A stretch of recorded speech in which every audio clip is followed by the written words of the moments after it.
तो चलिए आज बात करते हैं 3 ऐसी खौफनाक कहानियों की जहां मामूली से दिखने वाली चीजें भी मौत का सामान बन जाती हैं। आइए इन कहानियों के पीछे छिपे राज को जानते हैं। और यही वो सवाल है जो इन तीनों कहानियों के बिल्कुल सेंटर में है। कभी-कभी हमारी जो जिज्ञासा होती है ना, वही हमारी सबसे बड़ी दुश्मन बन जाती है। हम अनजाने में ही ऐसे दरवाजे खोल देते हैं जिन्हें हमेशा के लिए बंद ही रहना चाहिए था। हमारी पहली कहानी शुरू होती है 4 चचेरे भाई बहनों से, अनय, राशि, दीप और राधिका। गर्मियों की छुट्टियां थी, सब अपनी दादी के घर जा रहे थे। लेकिन उन्हें क्या पता था कि उनका ये सफर एक ऐसा भयानक मोड़ लेने वाला है जो उन्हें सीधे मौत के मुंह में ले जाएगा। सब कुछ ठीक चल रहा था कि अचानक उनकी कार एक बिल्कुल सुनसान सड़क पर खराब हो गई। वहीं पास में एक बंद मकान था जिसके बाहर राधिका को ताश की एक अजीब सी गड्डी मिली। उन्हें क्या पता था कि ये कोई खेल नहीं बल्कि उनकी किस्मत पर लगी आखिरी मुहर थी।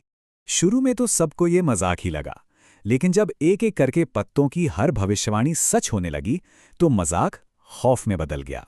पहले कार का ठीक हो जाना, फिर एक बिल्ली की मौत और घर पहुंचते ही दादी के गुजर जाने की खबर। पत्तों में जो लिखा था वो होकर रहा। असली दहशत तो तब शुरू हुई जब उनकी कार अपने आप चलने लगी, पूरी तरह से उनके काबू से बाहर। जरा सोचिए वो खौफ का मंजर।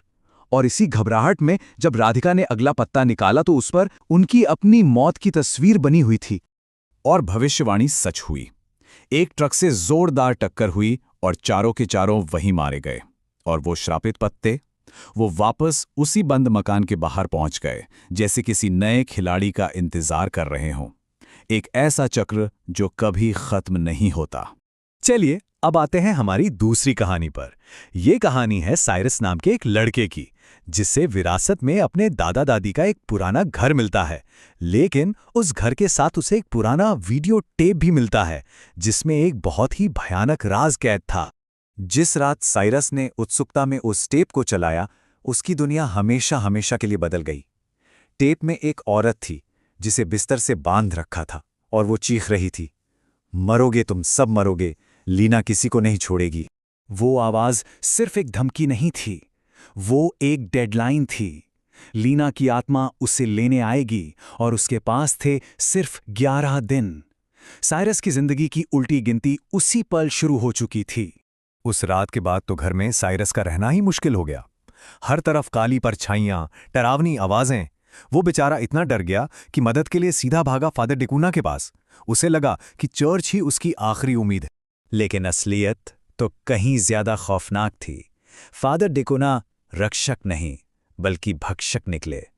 उन्होंने ही प्रॉपर्टी के लालच में लीना की आत्मा को उस घर में कैद रखा था और अब वो साइरस को भी उसी आत्मा का शिकार बनाना चाहते थे। जब मौत बिल्कुल सामने खड़ी थी तो साइरस ने अपनी आखिरी कोशिश की।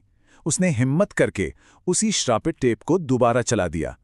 इस बार लीना की आत्मा फादर डिकूना पर ही हावी हो गई और उसे अपने साथ ले गई।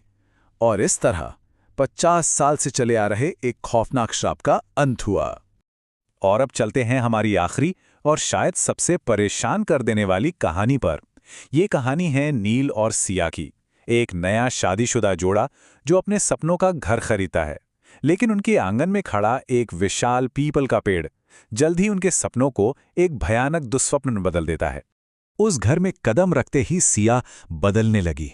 उसकी वो शर्मीली मुस्कान गायब हो गई और उसकी जगह एक अजीब सी कशिश ने ले ली। और जैसे जैसे सिया बदल रही थी, नील दिन ब दिन कमजोर होता जा रहा था, मानो कोई उसकी जिंदगी की सारी ऊर्जा चूस रहा हो। वो जानता था ये वो सिया नहीं है जिससे उसने शादी की थी।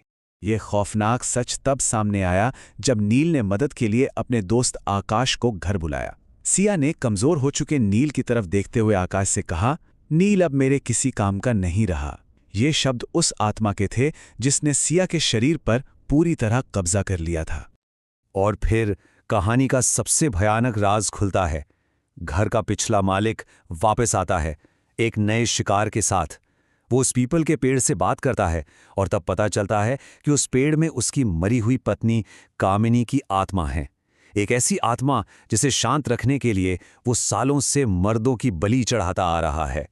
तो इन तीनों कहानियों को सुनने के बाद एक सवाल उठता है, आखिर वो कौन सी एक बात है जो इन तीनों को आपस में जोड़ती है और इन्हें इतना ज्यादा खौफनाक बनाती है? अगर हम ध्यान से देखें तो इन सभी कहानियों में एक बात बिल्कुल साफ है। असली खौफ किसी भूत या आत्मा से नहीं, बल्कि खुद इंसान की कमजोरियों से पैदा होता है। ताश के पत्तों की कहानी में जानलेवा उत्सुकता, लीना के टेप में लालच और पीपल के पेड़ की कहानी में एक बिगड़ा हुआ विकृत प्रेम, यही वो असली शैतान है जो बुरी ताकतों को रास्ता देते हैं। ये कहानियां सिर्फ मनोरंजन नहीं है, ये एक चेतावनी है। ये हमें याद दिलाती हैं कि हर अनजान चीज के पीछे एक कहानी होती है और कुछ कहानियों को अनछुआ छोड़ देना ही बेहतर है। तो सवाल यही है, अगली बार जब कोई ऐसी अनजान चीज मिले तो क्या कोई उसे उठाने की हिम्मत करेगा?